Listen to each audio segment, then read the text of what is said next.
আসসালামু আলাইকুম everyone.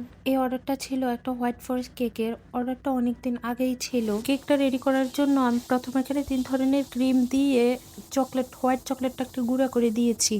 White chocolate গুঁড়া দিয়ে এখানে একটু কনডেন্স মিল্কও দিয়ে দিয়েছি। এখন এটাকে মিক্স করে নিব।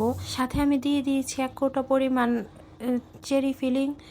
যেহেতু এটা হোয়াইট ফরেস্ট কেক তাই চেরি ফিলিং তো দিতেই হবে, সো চেরি ফিলিংটাও দিয়ে দিলাম। দিয়ে ভালো করে এটাকে মিক্স করে নিয়েছি। বাই দ্য ওয়ে, আমি কিন্তু ফরেস্ট কেকগুলোকে এভাবেই রেডি করি, একসাথে করে এই চেরি ফিলিংটাকে ভিতরে দিয়ে মিক্স করে নেই। এখন আমি আগে থেকে একটা ভ্যানিলা স্পঞ্জ কেক রেডি করে রেখেছিলাম। এখন এটাকে মোল্ড আউট করে নিলাম। মোল্ড আউট করে আমি এটাকে 3 ভাগে ভাগ করে নিব, 3টা স্লাইস করে নেব। 3টা স্লাইস করে নিয়ে এখন এটাকে আমি রেডি করে নিচ্ছি। আমি কিন্তু কখনোই সুগার সিরাপটা ইউজ করি না, সবসময় আমি মিল্ক সিরাপটা ইউজ করে থাকি।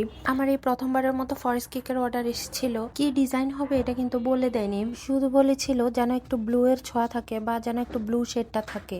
তো আমি ওনাকে একটা ডিজাইন দেখিয়েছিলাম, উনি বলেছিল আচ্ছা ঠিক আছে এটাই করে দিয়েন, এটাই ভালো লাগছে। কেকটাকে আমি রেডি করে নিচ্ছিলাম। প্রথমে তো মিল্ক সিরাপটা দিয়ে দিয়েছি, এরপরে আমি দিয়ে দিচ্ছিলাম যে ক্রিমটা রেডি করেছি সেটা ভিতরে দিয়ে দিয়েছি।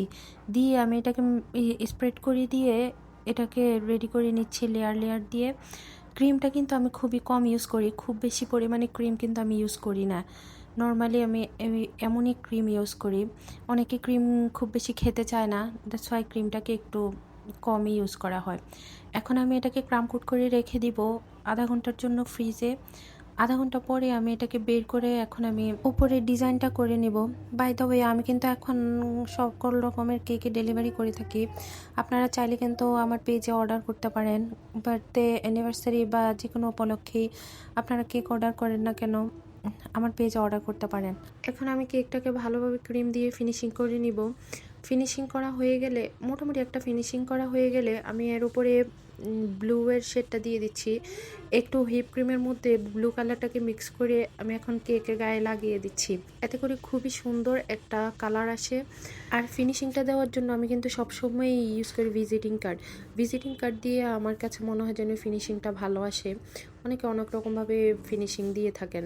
ফিনিশিং দেওয়া হয়ে গেলে প্যালেট নাইফটা দিয়ে আমি ওপরটাকে একটু স্ক্র্যাচ করে দিচ্ছি, জিগজ্যাগ করে এভাবে করে দিচ্ছি। এরপরে আমি বোতলের একটা মুখ নিয়ে উপরে একটা রাউন্ড শেপ করে নিচ্ছি, যাতে করে ফ্লাওয়ারগুলো বসাবো যেন একটা সুন্দর মতো যেন ফ্লাওয়ারগুলোকে বসাতে পারি। ছোট একটা স্টার নজেল দিয়ে আমি ফ্লাওয়ারগুলোকে দিয়ে দিচ্ছি। দেখতে কিন্তু কেকটা খুবই সুন্দর হয়েছে, যার জন্য বানিয়েছি উনি অনেক পছন্দ করেছে।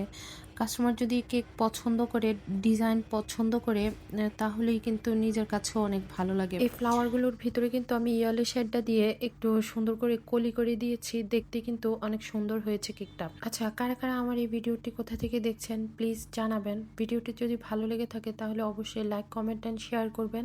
আর হ্যাঁ, আপনার স্পেশাল ডে এর জন্য অবশ্যই আমার পেজের মধ্যে কেক অর্ডার করতে পারেন। ইনশাল্লাহ আশা করি আপনি ডিসঅ্যাপয়েন্টেড হবেন না। কেকের টেস্ট হবে আলহামদুলিল্লাহ আপনার পছন্দ মতো। যারা যারা আমার ইউটিউব চ্যানেল থেকে ভিডিওটি দেখছেন প্লিজ চ্যানেলটিকে সাবস্ক্রাইব করে দিবেন। আর আচ্ছা, এই পর্যন্তই। কেকটা কেমন হয়েছে জানাবেন। আল্লাহ হাফিজ।